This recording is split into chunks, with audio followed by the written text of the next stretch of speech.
Every Day a Better You, a podcast that's not about being better than the person next to you, but being better than the version of yourself a day prior. Your host, Fareed Johnson, accompanied by my co-host, Henri. Hello, everyone. This is Henri. A lot of people know me as Boo. Every Day a Better You.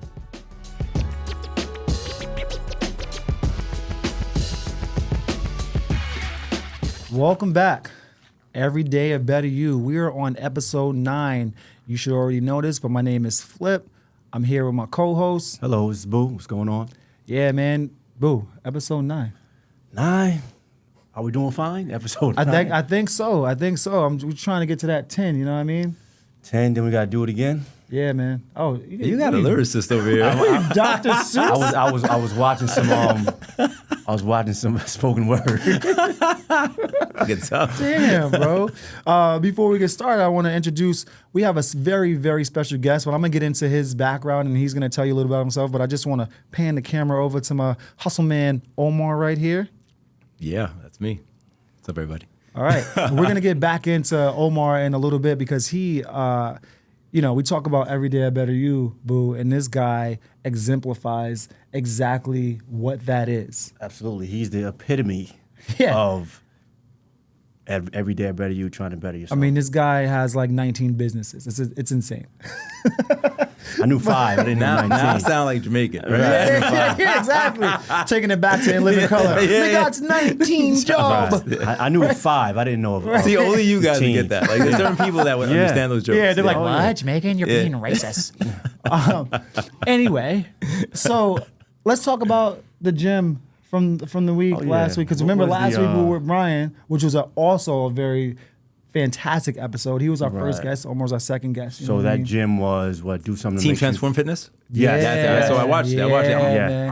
I'm a subscriber, bro. I support. I support my people. That's what I'm talking about. Omar is locked in. Wow. Yeah. Like, see, I told you, boo, man. Like, we out here. You might not. Wow. We are out here. Let me be candid for a little bit. So I told you, Boo's my brother, right? So brothers, sometimes we gotta, disagree, argue, and sometimes like it comes up. So we're going at it. Oh, the show, like just the vision of the show, we wanted to be popular, succeed, and stuff like that. And Boo's like, "Free, shut the hell up!" Like you're being too much, right? I'm more of the logical, the realist person. All right. He's a little laid back. I'm more like, "Come on, man, we gotta go." Yeah. Right. But in the end, people are out there. Yeah, that is refreshing to know out there that watching, boo. you're a subscriber. Actually. You got to go. That's it. You got to go. Yeah. But you have to be patient, right? You got to do a lot of work. Right. It doesn't come, but when it starts coming, Tell him that. right? Yeah. It starts, you're like, oh shit. You get surprised. Yeah. It's crazy. See, that's what I'm talking about. Now you can smile again, boo. I'm glad he told you that. Because if I told him that, it's an argument. Yeah. Oh, so who was doubting? Who was doubting? You or I wasn't doubting this guy. Okay. I was like, Fareed, oh gosh, here we go again, this guy. He's in Europe calling me. Really? 6-hour time difference. It's 6 in here. Ready for next week? Yeah. Yeah, bro. I'm like, sending a text. Yo, bro, you posting? Yeah. You posting? I'm like, yo, you back? You home? Where you at? He's like, I'm in the Eiffel Tower. But are you posting? Right, but are you posting? Right.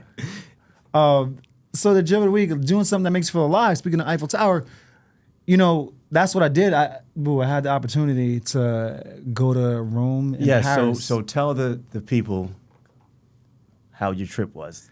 Bro, first of all, I had to shed a couple of tears on the plane.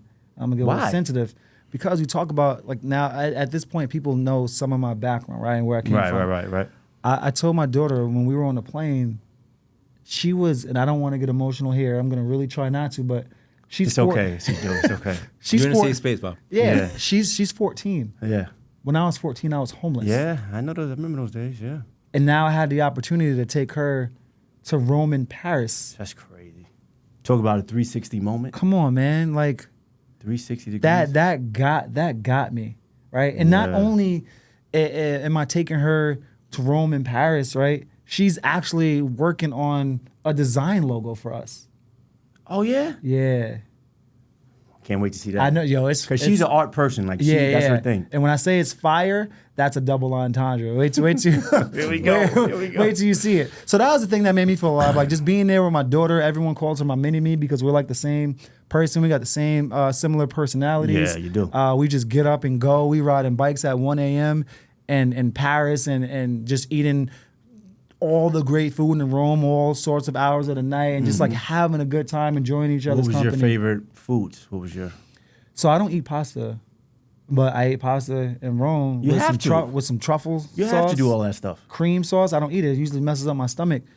You don't feel anything. You no bloating, no anything. Wow. Because it's not processed. Right. Yeah. Right. Yeah. That's another part of the conversation. No, I came back to the States and I was like, damn, I don't know how to do that, but I guess I just have to eat some nuts and berries for the rest of my life because I want to feel like I felt over there for the entire time. Wow. But what about you? So You had something big happen? I guess you can call it big. I didn't go to Europe. No, you didn't. But we did. Not yet. Yeah. Not Well, yet. I was over there for decades ago playing, but we did win a championship. My Wildfire, baby. My 12 and under team, we won a championship. Okay. Summer league, stiff competition, very good competition. Yeah, I know it. You know, and very rewarding. Deal with them jokers all year. They starting to listen a little bit. You know? So we pulled it out. They ever talk to you about the podcast? Because I know some of the players on your team, some they of them talk to me believe about it or not. Believe it or not. I'm like, wait, you watch? You yeah, watch? man. What? They're some of our biggest supporters, the Yeah, little ones. yeah. I didn't realize that. Yeah, man. So people do watch, I guess. So was that a back-to-back championship on Ferris? So Ferris was not a back-to-back. The 11U won on Ferris. Okay. And the 12U won in Greenberg. Okay. The Greenberg Center. We actually beat a House Greenberg team, which was very good. Isn't that They were very crazy? good. Because you're coaching these kids in the same places where we won championships. Yeah, yeah. That's full circle. It's very rewarding, like I said. You know, very rewarding. That's awesome. So All on to the next one. On to the next one. But will there be an on to the next one at Ferris? Because we all know, especially our local viewers and listeners, what happened with Ferris Avenue and Mount Vernon, right? The shooting man. So, 31 years, bro. Like we want to chip. You know what I mean? Like yeah. To say that's You still got done, that picture? Yeah, I still have that picture. I'm gonna send it Okay. to Claudio so he can flash it. We almost had a back-to-back, actually. Oh, we want to talk about that? Because that's a whole nother episode, how we got cheated because Moon was reffing and Moon is related. I didn't mean to get him started. Don't get me started. I tell that story all the time. A minute and 30 left. Yeah. We up 4, and then Moon starts calling some weird fouls every day for better Tori. you. Every day better you. All right, Tori, I know you're watching. Every day better you. I'm going to text you later, too. Every day better you. Look at the camera, Tori. I'm going to come see you. And you know, Tori. Oh, that was maybe 15... 2013. 2013. Bro, I don't forget. Wow. I don't forget. All right. Okay. Every day All better right, you. Sorry. That was 12 years ago. Yeah. That was a lot of tomorrows I'm back. ago. I'm back now. Yeah. All right. We got to get to Hustle Man Omar. All right. So I'm going to let Hustle Man Omar take this over, introduce himself, let him know a little bit of your background, what you do, what brought you here today, and we're honored and blessed to have you here because brother. We go back. Basketball always brings people together, right? And we go back to the basketball court and to see him out here being that successful. I don't mean to interrupt. Would you say golf brings more people together or basketball? Basketball Depends on the people. Depends on the people. Oh, Depends on the okay. people. I like yeah, that. Depends on the people. It's like interest, right? It's like golf is they call the king sport. But that's why I said that. But it's also, let's be honest, it's not for real athletic people. And you gotta have some kind of. So poor people can just go and play basketball. That is true. Listen, people can't just go I and got play to jump golf. off of what he said. The reason I love basketball was because I grew up on 196 Jerome in the Bronx. It doesn't take much, And right? I couldn't go to the park. St. James Park was a crack haven in the 80s, right? That's right. So I had to shoot at my fire escape. I was That's that how I kid. started Yo, too. get away from the window, kid. Yeah. That's how I started That's too. how I played because I couldn't go nowhere. My mother was like, "You got to be right here." Yep. Yeah. So I was like, I got a ball. So she can see you, right? Yeah, I could just shoot and Right. and the old person that lived there, hey, stop shooting my. Yeah. But that's Like, it. I'm not So gonna stop shooting. So baseball, even to me, and I'm Spanish, right? Baseball, everybody says, "Oh, you should play baseball." I was like, "Yo, bro, I didn't have no money for no baseball No. bat, glove, helmet." I was like, my kids, of course, have done all that, but coming from where we come from, Right. Anybody can play basketball. Like you could suck, but you can still play. Yeah. Everybody can't get out there and swing a bat or a golf club. Right. You know Meaning what I it mean? doesn't take much. Doesn't take much. Right. You know what I mean? Find a local park, a local fire escape. You get out there, all Milk on- crate. Garbage He don't know can, about the milk crate. garbage can Bro, games. I don't know about the milk crate. I know about the milk crate. I know about the garbage can. We got fancy because we got tired of shooting on the garbage down low. We nailed that joint Yeah. up top at the community center. Still a garbage can because they couldn't get a basketball court, but whatever. No. Me and Big Head Andy out there playing. That's Like, Big-Headed Andy. Shout out to Big-Headed Andy. Shout out to I don't Big Head know Andy. you, but Wherever these you are names in the are world, great. Big Head Andy, Yeah. you know who you are. Yeah. But that's a shout out to being resourceful, right? Yes. Like, we don't got nothing, well, we got to do something. So Right, we got to figure right, it out. right. Yeah. So Omar, tell us a little bit about yourself, man. On that note, just being resourceful. Born in Puerto Rico, started in the Bronx. One of the things I like to mention lately is I'm married 23 years. Wow. That's like a big deal That's for our a people. huge yeah. deal. You know what I mean? Huge deal. Raised 3 boys together. I have a 30-year-old, 25-year-old, and a 21-year-old. Wait, the 21-year-old, you see you it. have a 30-year-old? I started young, baby. I started No, 19. this guy. Yeah. I thought I didn't know half. I he didn't know could the still be in half. his 30s. I didn't know the half. We so just going back to how we met, right? We met on the basketball court on opposing teams. Yeah. But it was never like doing disrespectful. So I see you, you know, what's up? And but never having a conversation like this, which is the incredible thing about podcasting now, where you can sit down and actually really document a conversation. Born in Puerto Rico, Bronx, you know, like my friends were like hood friends until I met somebody who is a big time commissioner, Denise Miranda, who told me I was a summer counselor. She was like, you should try to apply for NYU. And I mentioned that especially because what happens is that there's that saying that you're some of the people you're around the most, right? Yes. Mm-hmm. So before I met her, I was immediately disqualifying myself saying, it's too expensive. Because that's what I heard, right? People, my guidance counselor told me that. Everybody, it's too expensive. You should look at Lehman College. You should look at a CUNY school. No. That was our culture, No right. offense to them. No Right, offense. They right, just right. I've come to peace with that because for a moment, I was a little bitter. I was like, yo, fuck you. Like, you know what I mean? But, Right. But later I'm like, all right, I get it. Like financial duress and, you know, she's trying to be empathetic and all that. But my thinking was simply going back to what I told you guys before is that I went out and got it. So I was like, we're going. So I went to NYU, and in my 4.5 years there, because I had to take a semester off when I had my baby, I met Vanessa from the Cosby Show. I met a lot of like big time people. So Wait, Vanessa from the Cosby Show? yeah, she used to go to NYU, right? Wow. I was recruited by NYU heavily. Oh, yeah, Heavy. D3, but I was recruited heavy. Greenwich Coaches Village, They were good. Greenwich Village is no They used to joke. call me every other day. So, you know, like I started learning things like even people that you see on TV, going back to what I was talking about representation, they're just like us. And so then I had to take a semester off and I had a job at the Apthorpe, which is on 79th and Broadway, which was a rental at that point. But the rental had the CEO of American Express, Nick Pileggi, Nora Ephron, like a lot of big time directors. I met Rosie O'Donnell, Cyndi Lauper, like, Damn. and I'm their elevator man. I'm pressing the button. That's all I did, right? Yeah. That was my job. But you're there and they get familiar with you. They start talking to you. And I just started just understanding. I was like, yo, we all the same. We have struggles, right? But we all kind of the same. Listen, before I was self-employed, I'll get to what I do now. At one point in my life, I was thinking about this on the way up. I had 3 jobs. I was the elevator man. I was a waiter during the weekends because my mother had gotten divorced and I had to help in the house. I was the oldest.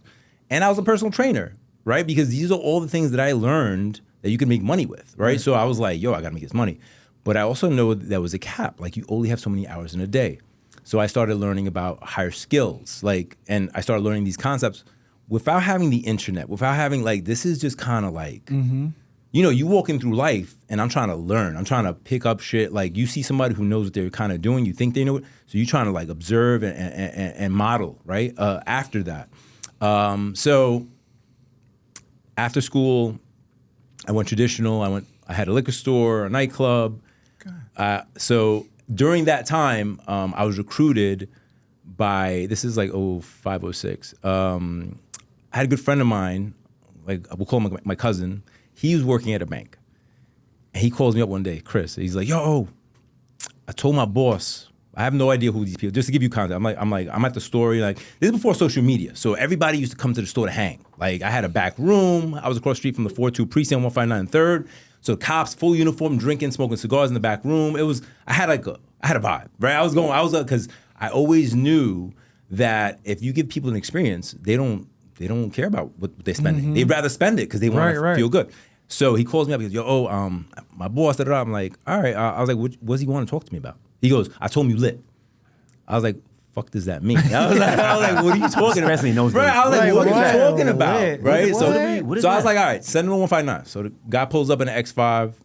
For that's when that car had just come out. Yeah, I remember Jewish that. guy, tall guy. I'm not gonna say his name. He's still in the business. And he tells me, hey man, listen, I own a bank, and Chris told me about you. This is what I'm looking to do. I'm looking to buy real estate in the Bronx again. Now the Bronx this is the 90s. Oh no, I'm sorry, early 2000s. Everything's burnt. Yep. It's it's crazy. It's Right. Fort Apache. It's wild. Yeah. He's like, I can't go out here and knock on doors. Yeah. They'll kill me. He was like, but you find me something, I'll pay you a 6% commission. So that he's explaining to me what a real estate broker does. I had no idea. I knew nobody who did that. So I'm good with numbers. And I'm like, all right, so what do I get paid? He was like, well, if it's $300,000, you get 6% of that. So I'm doing the math. I'm so I'm making $8 on a bottle of Hennessy, but I can make $30,000 or $18,000. I was like, Right. bet. So I found the first one. We did it. I got paid. I was like, okay, it's real. Found a second one. And it was a bigger deal. We did it. And then he said, come to my bank so you can pick up your check. It was a little bit of posturing because he wanted to kind of show who he was. And again, this is me talking to you now, but then I'm just like, going. yeah, I'll I'm come wherever just you need me going. to go. I was like, where I gotta be. Yeah. Right. So boom. And this is before Zelle guys and all that stuff. You had to go pick up checks and stuff like that. You had to go. Yeah, it was. I know we're dating ourselves, but this is all before that. So like, I say this to say that people don't understand how easy this shit is now. Right. I need money. I could wire. I could do that. Before you had to go get it. You had to, or if you want to, I was talking to somebody else the other day, and they were like, "Yo." We were talking about like how we had to actually, yesterday, you had to go meet at a place. Yeah. There was no phones. There was no beeper. Even before beepers, like if you want to work out together, well, let's try to meet up at 5 o'clock. And if you were late for work, like there was no way to find out. So call you at home if you're not home. To pick up that phone. But who's gonna do that, right? So like it's a different culture. It's a different culture. So I go over there and he's like, I'm walking by. I've told the story a few times, so I don't want to change it, but I'm walking. I go up to the receptionist, and she's like, "Hi, who you here to see?" I told him. She goes, "Oh, he's expecting you. Make a right. Go straight to the back. His office on the left." I said, "Okay." So I go in. This is Long Island. And again, I'm a Bronx guy, and Manhattan. I've never been in Long Island. I don't know any of that. That culture is very different. And there's like 100 people on phones, just like Wolf of Wall Street, screaming. I'm like, okay. So I remember I have a liquor store with bulletproof glass. Like that's what I'm coming out of. I'm like, what is this? So I look to the right. There's a white board and there's numbers on there, like 150, 250, 375, 79, like a whole bunch of numbers, but just all over the board. So I'm like, all right. I walk in and he's there shining his shoes. I remember that because it was weird as fuck to me, but I just mentioned that for you to understand that. It was very eccentric. So I'm like, what's up, man? And he's like, hey, glad to see you. And I'm like, yeah, man, you told me to come here. Yeah. But anyway, so I get there and we talk a little bit and he goes, yo, how much do you make at the liquor store? And I was like, I think like 110. You know, it's cash. It's this. This is early 2000, so that was good money. And he goes, look, man, I think you'd really be good as a loan officer. So again, I don't know what the fuck that is, right? So I'm looking at him like, okay. And I was like, what's a loan officer? He goes, well, this is a bank. I own a bank, right? I was like, okay, a mortgage bank. We do mortgage. Like, remember, nobody I knew owned anything. I had just bought my house maybe 2 years ago because my wife had gotten pregnant and my mom had gotten divorced. So I was gonna leave, and then my mother gave me the look and was like, yo, well, what am I doing? So I was like, all right, let's buy 2 families. So I was always that guy for the family. For the family, I was like, this is what we doing. And not to go off on a tangent, but after I did it for my mom, my aunt got a lawsuit like a year later. She calls me up, she goes, I want you to do what you did for your mom for me. Like, you know, like, so I became that guy, right? Yeah. This is before licensing and all that just put me on, right? So anyway, I'm talking to him, he's like, listen, what you make is good money, but some of those guys are doing 3 times that a month. So I go, those numbers on the board. He goes, that's monthly gross revenue these guys are taking home. He was like, and he's like, these guys are idiots and they're doing it. He was like, you have an education, you have 2 languages, you kill this. And that's all I needed to see, bro. So I was like, I bet. The next day I hired somebody to be at the store and I started my second education at the bank. And I started there, and then I just, you know, not to go into details, but just I started learning. I was more than just a salesman. I wanted to learn how it worked. I needed to know how this worked so I can really kind of learn how to finesse it, right? So I made friends with underwriters, and anyway, I started evolving. A few years go by, I go to another place, and then the meltdown happens, 2008, right? So then a friend of mine who's my office in Soundview right now was a partner. I'm a partner in the building with him now. he was a big time attorney, and that building was popping. Like that, you went to close in the Bronx, you went to his building, right?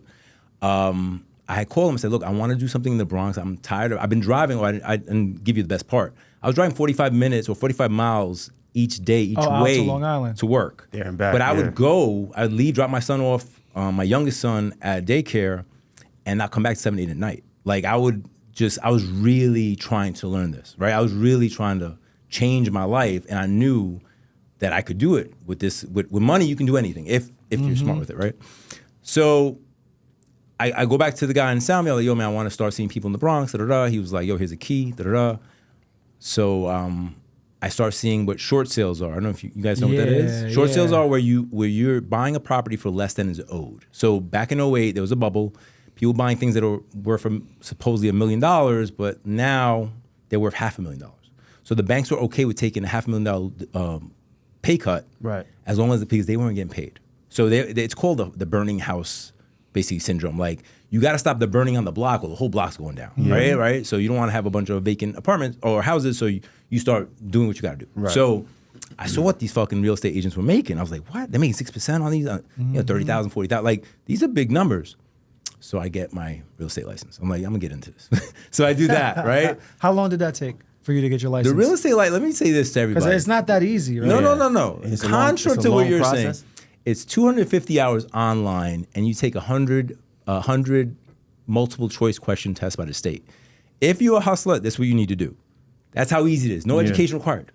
FYI, no college, no nothing. You go online, do that shit yourself. Anyway, so I did it. I started doing that. Good with people, good with numbers, good with communication. I'm very creative.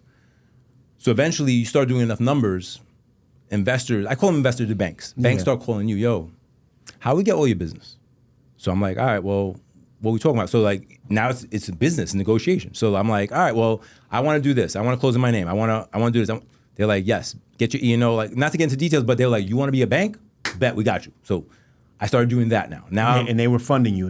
I'm using their lines of credit to fund my people. Right, to fund my people. Wow. So that's how that evolved because I was hot, right? So they want to come back to that. So that's how I became the owner of HRN Capital, which is a mortgage lending bank, 50 states.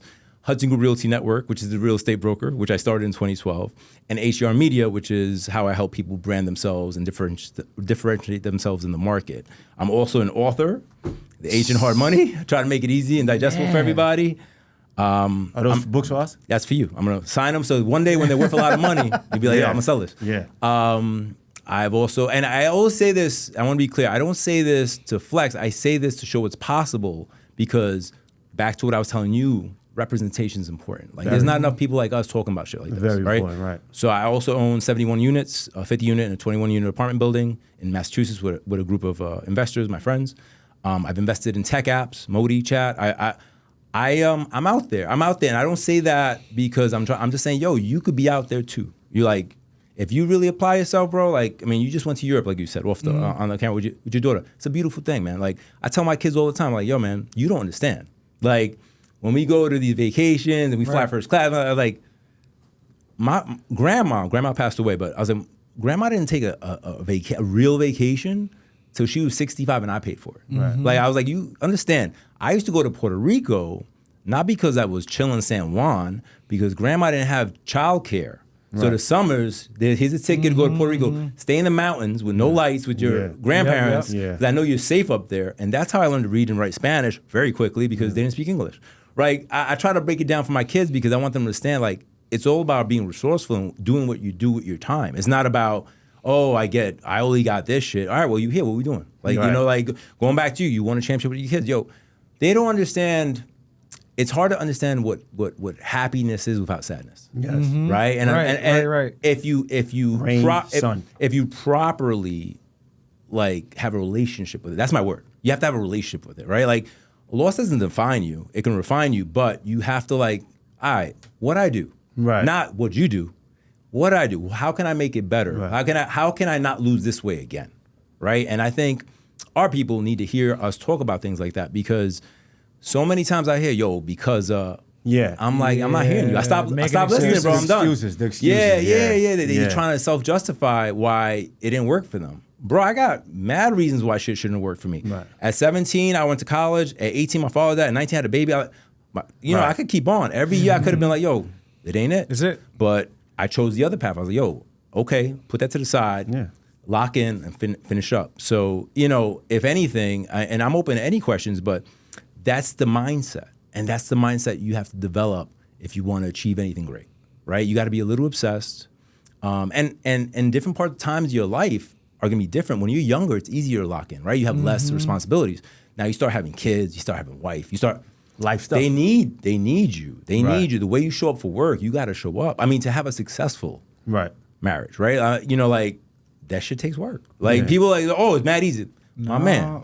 No, it's not. It's nothing easy. No, it's not. And I don't want no smoke, man. I just want to say that, like, I'm a fucking handful. I get it. Because we get caught up in our own shit and we think it's, we get into a bad mood and you got to understand, like, you sharing your life with somebody. And even like going back to bad relationships, right? Like I grew up, my mom, my pops was an addict, right? He passed when I was 18. My mom was like, I don't want to say she was abusive, but she raised a man. So she had to be a little man, right? Yeah.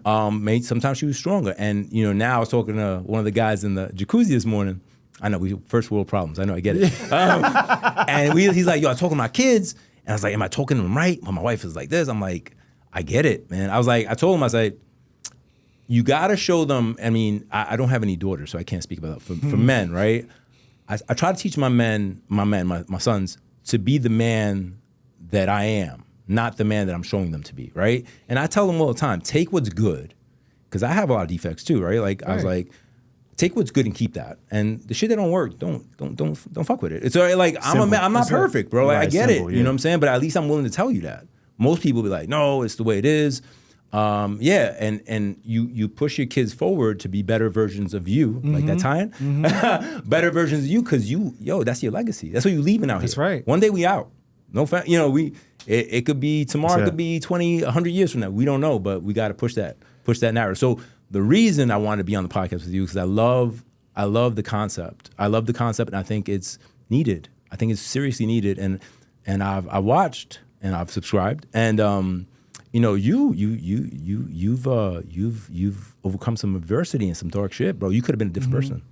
And you got to give yourself respect, man. I love you for that, man. I respect that, because you can go the other path. It's easy to get better. Easier. It's almost easier to go the other way. Yo, I told you, like, I was there, man. Like there were nights, I'm looking at people coming off the train. It's like, yo, it would be so easy to just get this person, get that person, take their bag, and that I was close to doing that joint, bro. Like, I looked at my little sister. That's what stopped me. It's like I can't be that person. Like I'm gonna have to struggle through this and figure it out. If you go away, they catch you. Who's gonna look after? Who got her? Right. I can't leave it to you. Talk about addict. Like I can't leave it to my mother. You know what I mean? Yeah. Right. I love my mom. Rest in peace. But she wasn't. And sometimes it takes a bigger purpose than just us, right? Because look, who I was in my 20s. Same, once I had my first kid, like, all right, I gotta, this can't work no more. And then, then you get with a woman. Like my first son, I wasn't with the mom, but I stood in his life. And then when I got my wife, like, she held me accountable. She was like, yo, you think that's right? And you're like, you're not used to that. You're not used to being challenged. And I think that's why it works. Like you're being challenged, but not in a destructive way, in a constructive way. Yeah. Yo, you think that's right, bro? Like, would you want him to do that? Like, or you gonna look them in the face and do that? And I'm like, damn. Like, so you had to revamp, right? You had to revamp and reinvent yourself and evolve. And that's what life is, evolving, if you're doing it right. Right. If you're doing it right. So I want to ask you a question, because Boo asked me this question, and we talk. So me and Boo talk about a lot of things, like a lot of like deep conversations. That's why I said, have. which question was it? Right. And so, because you talk about how like you're a very successful man right now, right?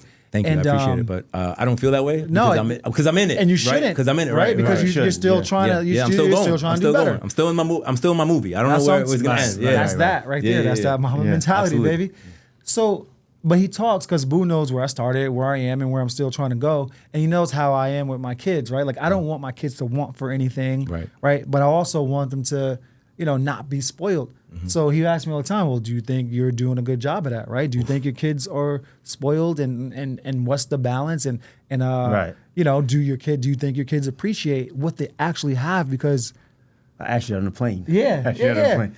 And it's a real question. So that's what I want to ask you, because for me, I think I struggle with it because I flash back to spaces. Bro, my kids ask me for something. It's your trauma. Yeah, It's your trauma. You that's all it flash is. back. We all have. Absolutely. And it's Absolutely. like, damn, if I say no, are they gonna feel like I don't want them to feel with that. Like That my pain, mom, that I used to pain. ask for a bag of chips. I'm getting slapped in the face. Right. Like, this is 50 cents. I ain't got no 50 cent, boy. You know what I mean? It's like, you flash back to that. So I'm like, yeah. Oh, you want this Starbucks coffee for fucking $4? Okay, Aubrey, here. I would say no. Right. I know you would. You have kids yet or no? No, not that I know of. So, I want to yeah, have the next yeah, podcast yeah, once you pop exactly. up a few kids, right, brother? Exactly. I want to hear that answer again because it's hard. It is. It's hard. It So is. what would you like? So to answer that question, I've How do you dealt. keep that balance? How do you keep that? Listen. I'm full disclosure. I'm in therapy, so I've struggled Me with too. certain things. Okay, I struggle with a lot of things, and I'm talking about what I struggle with because I think that as people try to ascend, they think issues go away. They don't. They just change. Right? You change, things change. Right? Issues evolve too. Yeah, absolutely, because you're changing your version. So going back to your question, there's a fine line between enabling and helping, right? So that's the line you have to figure out. I don't know the dynamic, right. but like with my son, my son, my 21 year old. Yeah. Well, So like I'm like, yo, who's paying for that? Like, do you want to pay for that? Like I had a conversation. He's like, oh, I don't know if school's for me. I said, no problem, son. I said.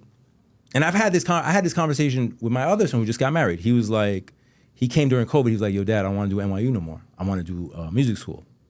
Okay, I was like, okay. I was like, all right. I kept my cool. I was like, listen, man, what I offer you is NYU. I'm paying for it. If you want to do music school, you can do your own thing. And I'm not shouting. I'm not being rude. All right. Okay? Let me know. Walk back in the room, say, yo, I'm staying at NYU. I said, all right. No, but yo, that shit takes fucking discipline because you're like, yo, dude, I'm bending the fucking world, right? It's 40 racks a semester, like, right. And it's no student loans. Right. Like, We're it's me, paying it's for dad, it. it's dad. Yep. So it's almost like, yo, that hard work, I don't really care about that, right? But going back to what you're saying, so I was like, no problem. So recently, my 21-year-old that he was like, yo, Dad, I don't know if school's for me. I said, all right, cool. I was like, look, right now you're a student. And as a student, this is the game. You live in my house for free. Everything's free because your main job, Go to school. besides chores, is being a student. Now, if that changes and you become a worker, then I told him it's going to be $800 a month. And I broke it down. I was like, and either way, I love you. You're my man. I love you. But I know as a man, like at that age, you couldn't tell me shit. Like I had to, listen, I had a V12 Mercedes S600 at 25 years old and had it repossessed. My mother was like, you think that's a good idea? Okay. And I was making money for like 4 months and then I wasn't making money anymore. So I had to give that shit back. But I had no financial literacy. Right. But I will never forget that lesson. Right? Like, and those are the lessons. And man. we talk, again, you listen, we just talked about that in our financial literacy episode, how that representation, that someone like you, right, that expertise, talking to people in our community, it just didn't happen and doesn't happen enough. Not without some sort of angle, right? Yes. So like, I'll give you the Wave. The Wave was, I don't know, 2 years ago, the Wave was, Range Rover, because it's over 6,000 pounds, you can write it off. And people out there, and credit was easier, right? So yes. people were like, yo, let me get the Range. But like you said, it was an angle to that. Right, but wait, let me finish. And they're like, yo, they're like, oh, so I got the Range. They're like, okay, you're to write it off against your business. He goes, yeah. I was like, how much you make in a year? He goes, I'm negative 60,000. I was like, can't write that off. Then what you writing off? You didn't make shit. Right. Nobody explained that to me. Right. They don't tell you the other half. Yeah, because it's easier. Get in the car. You can only write it off. We'll take if that back. You make Don't a worry certain about it. amount. Right. Yeah. And then and this is my personal theory, during COVID, that was a proliferation of that because there was a lot of access to money. But the one part that I learned about the car game, because I ended up getting cars during COVID for some reason, my leases were up, was that, you know what MSRP is or no? Mm-hmm. All right, so the MSRP is regulated by the manufacturer, right? So you get a new car, it's the most you can sell it for. Once that car gets off the lot and back on the lot, it's a used car. There's no regulations. It's no crazy. regulations. So no guys were paying $50,000 over a sticker. for G-Wagons. Like, Yep. I learned that, that the hard, I actually, the Alpina I have was on my vision board, right? And I had an X7 at that time. I had just gotten it. That was the wave. It just came out. I was like, oh yeah, I love it. X7. So I was like, yo, man. I was talking to my man Lee. He was doing some. He blacked out the car for me. I was like, yo, my next car is gonna be money green, like back in the day Jaguar, the drug dealer car, with the butter inside, the Alpina. He was like, word, right? Go check it out. So my wife was like, listen, I think I want a Tesla because she's all about the environment. So I was like, okay. So I called my boys at BMW. I said, yo, guys, I'm probably gonna break this lease at the end and go get a Tesla. And they're like, no, we got electric cars. So that electric car from BMW is just coming out. I was like, all right, so let me go with her. She likes it. Then I'll put money on it when it comes out. So I did that. And I told my man, Nick, I was like, yo, Nick, the next car I get in 3 years, because my lease had just started, is going to be this. He goes, yo, hold on. He goes inside, pulls out, comes out. This is the power of manifestation. He comes out, he's like, look at this build. Somebody had ordered the car. The car I just told him was coming, right? Nothing to do with me. Somebody ordered it. So I was like, that's crazy. I was like, I'd love to see it. He's like, I bet, I'll call you. Car comes in. I'm working out of the house. Or Mr. Figueroa, whatever you want to call me. He was like, the car's in if you want to take a look at it. I was like, oh, bet. So I was like, let me finish working out. I'm going to take a shower, go over there. He called me back like an hour later. I'm sorry, they picked up the car. I was like, all right, whatever. It wasn't meant for me. It was not on my radar to buy a car. Whatever, yeah. Right? A week later, I get a call back. Do you want to still see the car? I was like, why are we playing games now? I was like, bro, like you told me last week. Did the guy pick up the car or not? He goes, I can't talk about it on the phone, but come check out the car. I got a plan for you. I was like, all right. So I go to Greenwich and I drive the car. The car's a monster. So I was like, yo, so what happened with the car? He goes, so the guy came in to pick up the car. He had brought a G-Wagon in the trade-in. He goes, he paid $50,000 over, so he was underwater. So he's like, I need another $50,000 to buy the Alpina. The guy didn't have it. I was like, yeah, but I just got into my lease. He goes, yo, I got you. He was like, your car, I sold it for $100,000 already. He was like, we're gonna roll that into the Alpina, no money out of pocket. You're gonna be on top. Yeah. What? That's how I got the Alpina. Just to let you know, but being ready, right? Being ready. He's like, I knew you wanted it. It just kind of worked out for you. Just to give you an example of just working, put things out, like and putting things out in the universe, and especially you people that got your back, right? Like some other people, oh fuck you. Nah, it's an aspiration, and I wasn't saying today. I was saying 3 years. I think I get myself ready, right? It's like the Maybach of BMWs. I'm preparing myself for it. But I got it early.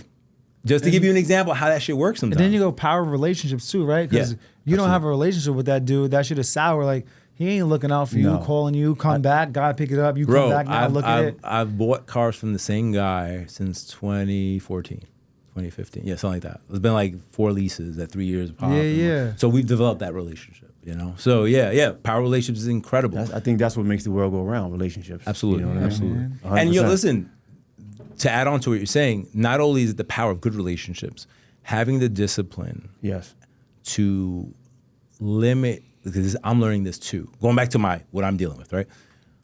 Limiting the access to you, right? That's a big deal for me. Like a big issue that I've dealt with personally, and I still deal with, and I'm learning how to better maneuver that feeling, is guilt. The guilt of surviving, meaning I'm up, my man is down. Right. You want to help, and you help where you can, but if you do that too much, bro, they'll keep taking. No, it's until true. you out. It's and true. then when you Absolutely. out, they're going somewhere else. They're going somewhere else. That's the nature of it. Well, that's hard because going back to survivor's guilt, like I always, like sometimes the closest ones to you. They're right? the ones, yeah. You're like, I have a sister, we're very different. Right. And I love her, and but same mother. So it's very different. Boo makes fun of me all the time, right? He would go, oh, you going to your country club friends, like, right? Because we belong to a country club in White Plains, right? Okay. But I don't. When people say, when I say I'm going to the pool, right? Yeah. They're like, oh, where you going? That's survivor's guilt, especially if it's someone that I know is like going through whatever. Yeah. Like I don't want to say it, but it's like, why should I feel ashamed to say it? Like I earned it, right? It should look. It's hard. It's hard. Talking to myself, You're talking about therapy. It's hard. I got some friends of mine that like are real assholes. They'll be like, well, not everybody should have a country club. I have friends like that. I'm like, yeah, but that's not the message I want. That's not kind of how I want to say it. But I'm like, yo, man, like I'm going here. Like Right. Right. I'm not is. exactly. But as soon as you say it, Yeah. Right, it is it's what like, it is. oh, this guy, and it's like, nah, it's not even like that. So I shy away. Sometimes it's like, oh yeah, it's a little pool thing we go to, or whatever. Like I try to dummy it down because that guilt, man. Like I got people in my family that aren't doing well. I got friends that don't do well. Again, me and Boo talk about these things all the time, and I don't want to sit there act like I'm trying to throw stuff in people's faces. We were just at the family reunion. And my sister shouted me out because my sister, like I said it before on this platform, she's like one of my biggest fans, right? That's like great. My oldest sister. You need that. You need somebody in your corner always. Yeah, the battery. you need that battery to keep But it I'm like, going. sometimes I'm like, Patricia, shut up, right? Like, stop putting me out there Tone it like down, that. baby. because you see the dynamic. You say, okay, I'm doing okay, but everybody's not Yeah, on that page, man, I so don't you don't want have to. Yeah, you don't have to. And I'm still trying to do better. Right. You know what I mean? All like, of you us. know the situation I'm in All of right us. now. Yes, You know what I yes, mean? all Like, of- I got to get back on Yeah. track. Yeah. Damn, Omar, we could be here forever, bro. Yo, but Yeah. no, but the conversations that need to be had, because you're not wrong. I'm not wrong. It just is what it is. And I remember I was in when I went to my first communication class at NYU, right? We walk in, we're young, we're 17 and shit, right? I'm from the Bronx. Like, I don't, there's really no Latinos down there, right? So I'm there and we're looking for the teacher, right? We don't know the teacher. So finally, this guy, long hair, but looks young. He finally gets up, hi, I'm the teacher. And Mr. Maldonado, I remember, because some people make an impression on you, right? So he'll have a riddle. Whoever. A riddle like Dr. Seuss over here? No, he's a rhymer. He's a rhymer. No, he's a rhymer. I got bars. I'm a rhymer. He's a rapper. No, he goes, I have a riddle, and whoever can decipher the riddle will probably go on to great things. So I'm like, I bet. It's like, challenge me, except I'm ready, right? We're all listening. He goes, I'm gonna fuck it up, but it was a long time ago. He goes something like, I love you all my heart, I'll give you every opportunity, but nothing will change if you don't do anything. It won't change my relationship with you, but I don't care. Who am I? Wow, that's a good one. Want to take a stab? Who am I? Aren't you yourself? Okay, that's a good one. God. Claudia, you want this? Dad?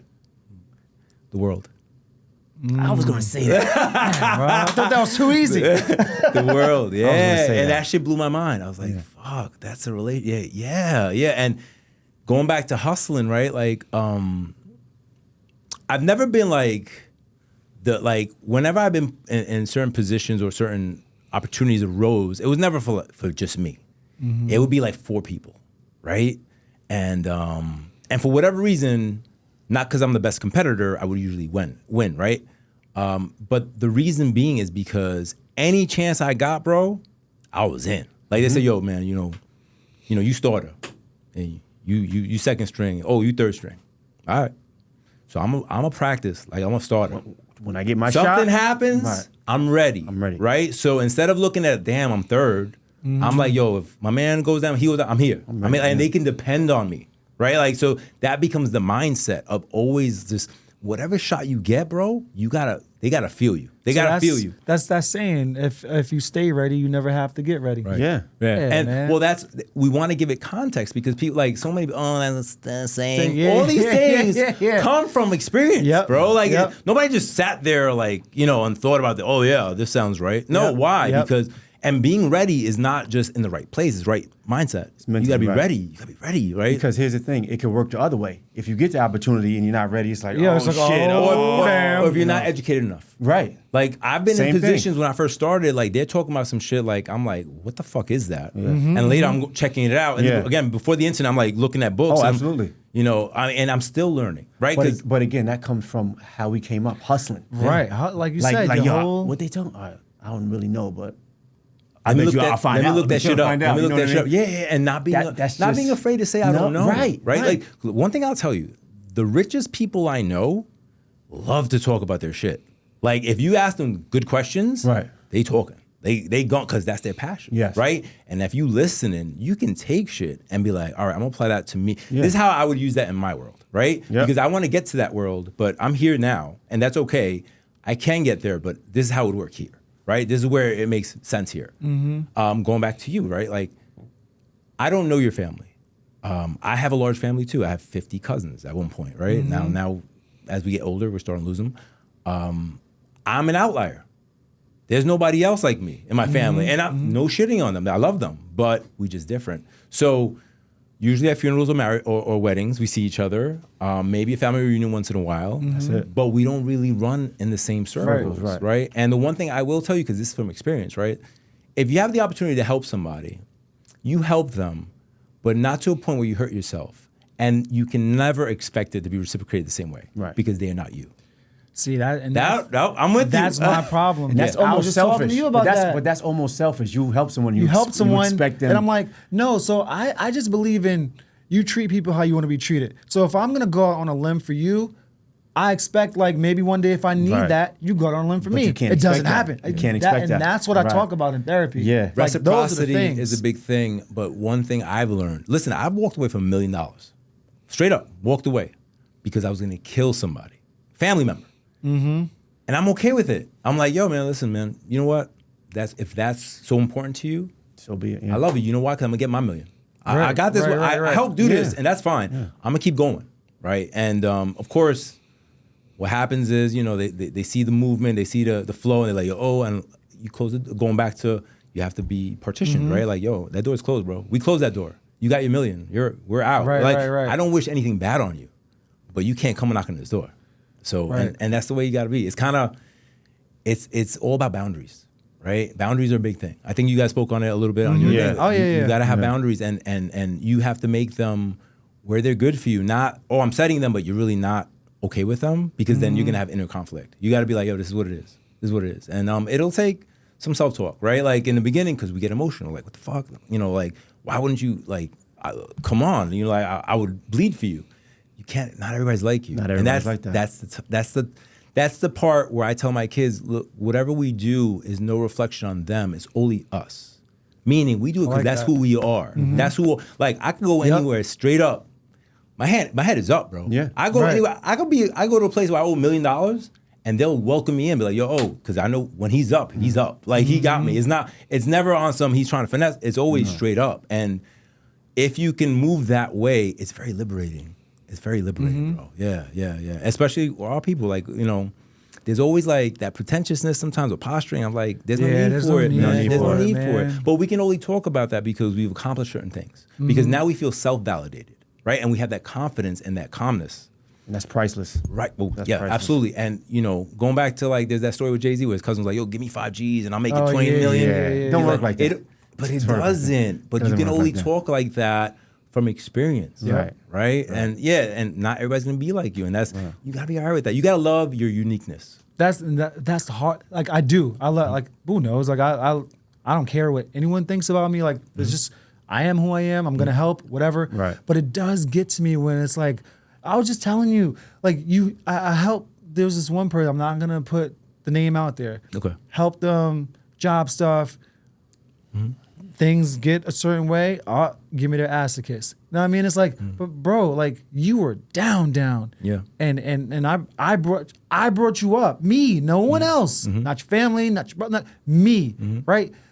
And then you turn around and give me your ass to kiss. On me. Like, that's hard. That's hard to accept. I'm getting better at it. That's a hard lesson. Also because I'm like, I want my pound of flesh. I'm like that kind of person sometimes, especially when I feel like I've been done wrong. But I've been trying the other way, and like hearing you say it, and he talks about it all the time, because Boo, I know you know Boo, but Boo doesn't get affected by like anything. I made him mad last week. but that comes with it. That comes with it. And that's the first time that I've ever seen this guy mad. That's because he cares. Right. The only reason you ever get mad is because you care. But going back to what you think of it this way, this is what helped me a lot, right? Like, is $1 million worth your mental wellness, your headspace? Because no amount of money. Because the relationship was very my personal relationship was very that's what I want, the word I'm looking for, I can't find it right now, parasitical. And I had to see it, because you get caught up, oh, I can make this move for you and we can do this, and yo, man, that's what it is. Yo, make the move. If it's supposed to be the right thing, it'll be the right thing. If not, keep moving. It's almost like going back to investing, right? People, I invested this money. Where's my money? bro, you're supposed to keep working. Yeah. Right? Yeah. People see big pensions because they work for 30 years. Right. And that money's taken automatically. They never see it. And that's why they never feel like it's theirs, right? Because they've never seen it. It's never gotten to their account. It goes to a separate account. But take $100,000, put it somewhere, and keep working. That's like hard for certain people, right? Like I've made money with NFTs. I could have made more money, but I had to sell at a certain time because I had my mother passed and I needed money. Yep. And I'm like, yo, the lesson is make more money, because if you don't have to sell anything, you owe the other. So that's the lesson. Other people are like, I lost 60,000. Nah, bro, It's really that simple. Get out there and make more money. Make more really money. that Make more money. Now, especially where we from, it's really that my simple, particular situation, like I was going through a bit of a depression, right? I had just lost my mom. I had watched her like deteriorate for 8 years, so it fucked with me, and I didn't know that. I just like, yo, why? And to the outside world, I was fine, but inside, I was just like, there was just like apathy, right? There's that. Like, whatever. Like, and from a guy who's like high energy, like me, I'm like, yo, something's up. I gotta going back to that. I was like, I gotta figure this shit out. Like, I gotta, and then also like as you ascend and you start, like, there are none of my friends that are kind of do things the way I do it. They've had family support. Like I'm self-made. Like friends are friends and relationships are, but like every crazy idea, I just pursue it. Right? Like we were going all that. I was like, yo, I'm gonna try that. Yo, I like 2016, Cleveland won. Was that the year? Yeah. 16. Right. 2016, right? The shirts. LeBron comes out the fucking plane with the fucking trophy on his hand, Ultimate Warrior. Do you remember that? Mm-hmm. That shit, I was like, yo! I felt like he was talking almost to me, right? I was like, this is the ultimate shade, right? Yeah. That's what started the shirt. I was like, yo, man, I want to send a message, right? And it could be very subliminal, but for the people paying attention, they'll know. It's important. It's important. Like going back to you, like, people watching? Yeah, people are watching. And sometimes people you don't know are watching. And you might give them that little piece. You just started, right? I'm going into my 100th episode, right? The wildest shit is going to a place, like I went to a boxing event, our kids, yo, I follow you. And they start quoting shit. You're like, wow. Like, you're like, holy shit. Or you walk into a place, a coffee shop, hey man, you're the mortgage guy. Yo, how's your wife Maggie? Like, I'm like, damn, like, yo, people are paying it. It's gonna happen. It's gonna happen, but you gotta keep moving. You gotta keep moving. It's gonna happen. And then, like for me, the best, I guess, the financially rewarding parts were when friends of mine were like, yo, you said you did that deal, I need a deal like that. Like, and I've had people from 10 years ago hit me up, I've been following you, I'm ready. Or my boys in Ohio, he's like, yo, fuck Quicken. I saw you on Facebook. I forgot, I gotta call you. Like, all those things are the business part of it, but it goes back to show that us putting content out there, it matters because also, there's that whole imposter thing. Like, you're at a country club, right? Like, I don't want to get too much into it, but how many blacks are there? How many Spanish people are there? There you go, right? But you gotta be 3 or 4 of us. You gotta be okay with it, right? You gotta be okay with it. That's the big part because when you come from nothing, you're programmed to like, when I was the elevator guy, they were like, you're to be seen, not heard. That's what they told me. Right, stay in your place. You're just celebrities. Heard, right. Do not talk to them. You just ask them what floor. After a while, I know what floor you're going to, bro. You Yeah. go to the floor. So let's talk about something else. So it's all learned. It's all learned shit. Nah, I like that though. Because like I said, my kid's are biracial, my wife is white, right? So when we were just talking about this in the car, when we first started dating, you go to places like Pound Ridge, Ridgefield, Connecticut, and like I don't ever notice anything. I'm going around, I'm who I am, right? And listen, not to stroke your ego, but you're a tall dude, imposing. On top of everything. I can't hide. So your presence is like, you're like. Yeah. But you look around and I'm like, Rachel, look, I was like, I know you don't really notice this, but we're gonna notice. It's just me. Yeah. And then she really started looking like, oh my God, like it's just you. I remember when I was in North Rockland, right? And we went to, what's that comedian, Maniscalco, that comedian, right? So a superintendent, Chris Felicello, we joke about it all the time because he used to say, oh, he's funnier than Kevin Hart. I was like, there's no way, right? So we went to see this man. I'm like, I don't think he's funny, right? After the show, Chris was like, Free, I need to apologize. She was like, you don't need to apologize for what? He's like, I didn't realize. I looked around. There was one black guy in that whole show, and it was you. And like, that's probably why you don't think he's funny. Like, you can't relate to the stuff that he's talking about. I was like, Chris. Emotional intelligence, Chris. Emotional intelligence. Right. Yeah. Emotional intelligence. So, But you know me, I like, I'm the only one. I want to be the youngest doing stuff. I want to be the only this doing that, right? Like I never let it deter me. Sometimes it gets me in trouble. Right, but you know it shouldn't deter you, right? It's not going to deter me. Like, I don't know when to keep my mouth shut. Like, you start be seen, not heard, right? No, you're going to hear me. Well, at 19, and they were paying like $20 an hour back then. I was like, yo, whatever you want. Whatever you got. What's press the tie? I got you. That's a little different. Right. Yeah, but what happens is you develop your relationships independently, right? Yes. You're told, it's like if you're talking to me, I can't not talk to you, right? So like you learn how to kind of like navigate shit like that, right? But again, I remember when I got the job, my man Sammy, who passed away, he was like, yo, I'm gonna put you on. NYPD, they had the contract. He was like, don't make me look bad. So I'm like, all right, I'm gonna show up on time. Like, and you're like, I just had the baby. I gotta make money. So boom. So going back to hustling it, right? I was like, yo, I was there first. Yeah. How can I help you? Clean shaven. I was looking good. I was like, they're like, oh, this is great. This guy's great, right? Made my boy look good, but it secured my job also. And I was a temporary guy, but in the 16 to 24 weeks that I was there, I learned shit. I was I'm there in the basement because like on Sundays it was very slow. So I'd be in the basement, right? That's what the guys told me to do, go to the basement. So I'd be in the basement, and then there was one guy. So the Apthorpe had this courtyard. It was 4 buildings with a circular courtyard on 79 from Broadway, and one car. So if you had a car there, nobody else could pass. The chairman of American Express had his driver there with his car. That's how I knew he was the biggest guy. And the driver's there, he's like, yo, I make, black guy. He was like, I make $120 a year, da-da. And he's in the basement with me, right? Yeah. And he's like, they're not really gonna go anywhere today, but I'm just here. So I'm like, all right, cool. He's like, you want me to get you a job as a driver? Wow. I was like, yo, that's dope. But I'm thinking to myself, yo, I need to figure out how the fuck to get up in the penthouse. Yeah. That's what I was thinking. Right. I was like, how do I do that? Because this shit is, because we're here among all these rich people, but he's obviously the biggest rich person. Yeah. Because like, isn't that crazy? You got the drivers and I get your job at $120 a year, and the mindset is like, I need to go up. I didn't tell him that. I was like, thank you. I was like, I gotta figure out what these people are doing upstairs. And that's what we're missing, because somebody from our hood that doesn't have, they would have grabbed it. They would grab it. Because that's all they would know. Right. That's a step up for them. It's almost like, I'll give you a really good example: the Scottie Pippen and Michael Jordan differential. Scottie Pippen's contract. He came from nothing, so he settled. Yep. Yeah. And then, Mike, he was a little more, adventurous. He believed himself a little more, and I guess he had his family behind him. So like, you saw the tail. He has some know-how. Yo, Scottie Pippen got jerked, bro. Yeah.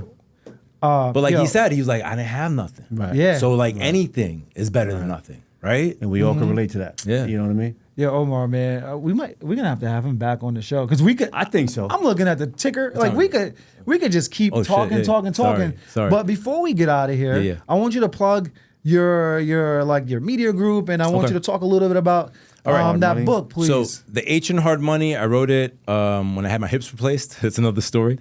And H is for hips. It's just basically the H is for hips. It's just to really. For a certain amount of time, I saw a lot of bad information out there. We still see that shit. Right. And I was like, instead of me talking like, yo, it's bad information, I was like, let me do something about it. So I wrote a book about it. And so it's just a very simple way to understand asset-based lending, how you can use it as a tool, and how you're supposed to use it, not how some people tell you to use it. Because some lenders will want to lend you the money so you can take the property. I don't want your property. I want you to win. And I show you how to use the tools appropriately. So average Joes like me and Boo, we could take information from this book. Absolutely. And apply it to our. If you want to get into real estate investing, this is the book. This is the book. So you understand how to use that tool and not use your actual money. I never even like that word. It just sounds real estate. How you get into that? I know. But by buying it's something. being done. Yo, you have a primary? You have a primary residence? Yeah. Okay. You have a primary residence? You're an investor. You have a house, right? You buy another house that has tenants in it. You could start as small as a $100,000 house in Pennsylvania to a $5 million house in Massachusetts. It doesn't matter. It just economies of scale. You start where it's comfortable, right? Okay. Where if something goes wrong, it's not going to destroy you. And that's how you start scaling. But everybody's scared because it sounds like it's so far-fetched, but it's really not. When I had a 2-family, mom didn't have it, I had to have it. I was the fucking investor, right? I was like, I got you. Water bills are, all right, here we go. Let's do this. Bro, he's really Hustle Man from Martin, Spanish version. Epitome. Damn, bro. Like, this guy is out there. It's the way you look at it, man. It's the way you look at everything. Because I've been really down. Right. When I first came, I came from, I didn't even know what sneakers, like, I wear Jordans now because I couldn't afford them when I was a kid. Right? Like, my first pair of Jordans, J2s, 2 versions. I was 12 years old. My step-pops told me, yo, go get those sneakers. Somebody bought them, but they don't want them. So his boy owned a sneaker store. So that's my come up was my step pops. He showed me about stuff because we were so broke. Yep. I didn't know I was broke. That's when you know you broke. Right. When you're like, these are sneakers? Okay, cool. This is what it is. You don't even. I'm gonna wear these Payless XJ 900s. Yeah. Whatever. I'm wearing this cowboy hat somebody gave me. Yeah. All right. Yeah, whatever. You know what I mean? Damn. So ignorance is bliss, but as you start learning more, you got to start evolving. You know what I mean? Yeah. So. Damn. Any other questions? Nah, bro. I told you we'd be here for another hour. Not Why don't you plug your social media? How can people find you? Ask Louis Omar, every platform, website, YouTube, everything. Just Google Ask Louis Omar. I'm pretty out there. Any questions, hit me up. But execute. If you can ask me a question, please do it. Please do something. Even if you fail, I'm down with it. But show me that you did something, because that's the biggest win, right? Like, are people moving and be like, oh, I took it out. Well, if you fix this, you could fix that. Yeah. A word, Sometimes, you want to help people that are trying to get it. Yeah. I had another podcast with my man Sean Martin. He calls them the ask holes. Well, they'll ask you every question, not do shit. Right. He's like, you like emotionally, mentally drained, and they didn't do nothing. And then you come back a year later, ask you the same questions. And what do we do with that? He's like, those are ask holes. And I don't really rock those guys. I really rock with guys that are trying to do shit. Thank you for having me on the podcast, man. Thanks. Listen, yeah, man. Hold on. We're going to hit you up for a gym of the week, right? Yeah, so we always have like a takeaway, like something that audience can, try or whatever. If you on the spot now and you look like you can answer on the spot, what would you say would be like a gym of the week, like something they should go out there and try to do? Like, because again, every day better, you're trying to get better. Like, what's something that right now they can take, a piece of advice you have either from your book, from what you do in this media space? Like, what's something? Yeah. What's something you think that they can get out there and the people? Don't be afraid to try something new, even if it's intimidating. What I mean by that, fresh off the hospital, my son wanted to skydive for his birthday. I jumped out the plane. We get one of these. One of these. Like, there's no replay. There's no, and I'm not getting to the Buddhism where you reincarnate. Hopefully my energy goes somewhere and I go somewhere. Yeah. If not, it's cool. I'm a ride this shit till the wheels fall off. Mm-hmm. You don't get, tomorrow's not promised.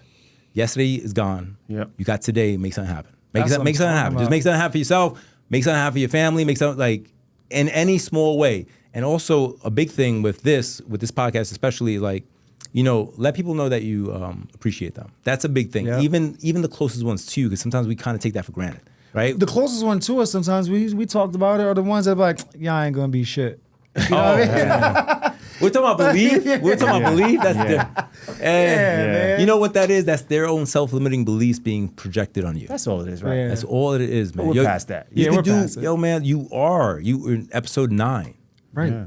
Most podcasts fall off episode 2 or 3. It's like, it's a big attrition. It's like 3. Yeah, it's a big attrition, bro. So I thought that was just him saying that. It's almost like working out. As you work out, it gets easier. I know it's, listen, and let me say this. I know it's financially, it costs money, that, but it can, if you're setting out a positive message, then this is forever.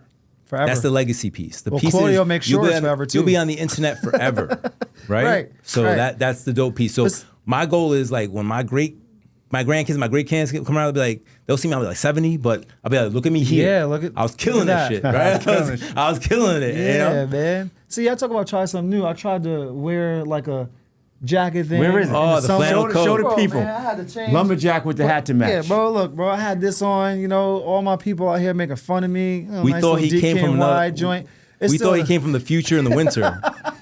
I thought Europe, where he was in Europe, had a different season. So I thought he was in a mountain in Europe. Yeah, bro, I had to put it to the side, y'all. I was trying to look fresh and match my laces. I told you to wear it.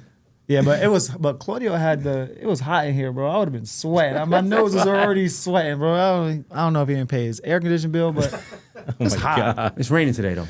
Yo, but Omar, you talking about appreciation, man. Like, I appreciate you, brother. Absolutely. Like, and it all, like I said, I've known Omar for a while. Yeah. But it was from him appreciating what we were doing on the show. He sent me he actually message. stopped me one day and said, yo, keep doing what you're doing. Yeah, he sent me a message. I was like, yo, bro, I want to have you on the show. You know what I mean? And here we are. And little did I know, this guy's a giant. Yeah. And again, I know you don't think that you are. No. And nor should you, right? I'm walking in my shoes. But yo, you are a giant. You're an inspiration. And my man, we appreciate you, bro. Like, thank you, brother. Thank you, brother. Thank you. Yeah, man. All right, man. So pick me up at the next time we do pick up basketball. I put me on your team.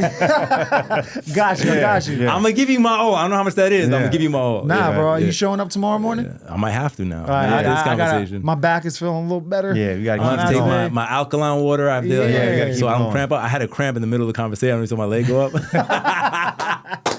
But I'm serious, bro. I'm gonna have you back on the show. And you're gonna be on my show. Yeah. I want to invite you on my show. Yeah, absolutely, man. Listen, it's all propulsion of the culture. Yep. Right. Yes. And it's curating the culture and spoken by people who've lived it. It's the weirdest thing to have, like, you go to White Plains, whatever, country club, right. and have some guy who's never walked on Kingsbridge Avenue talk about the hood. You're like, bro, you don't know. You've never been robbed. Nobody stuck a knife in your stomach at 11 years old. Like, I've lived that. Like, somebody put a gun in my face, yo, take your jacket.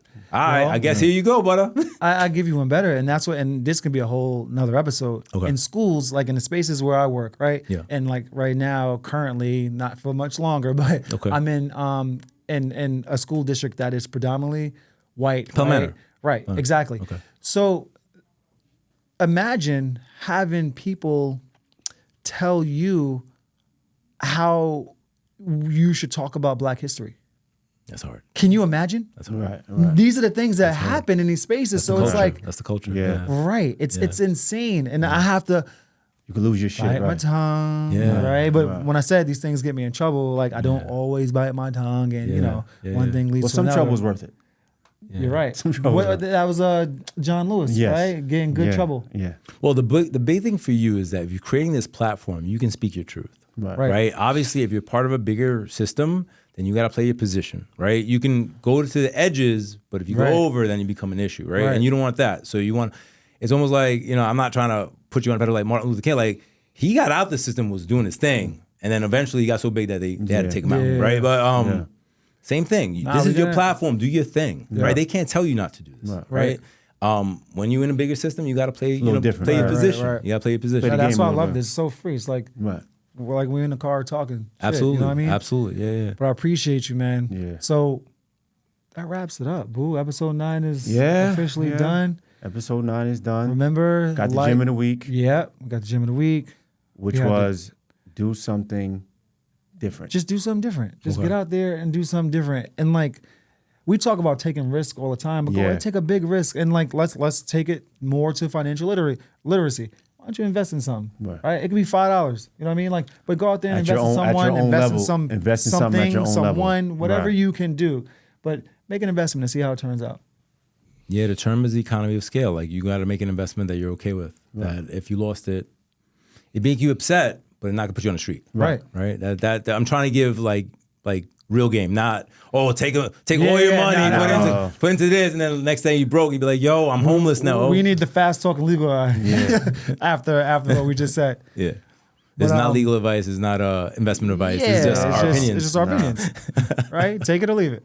All right, man. So that wraps us up. Remember, Every Day Better You. Like and subscribe. Real stories. Real results. Every Day Better You. Make it a great one.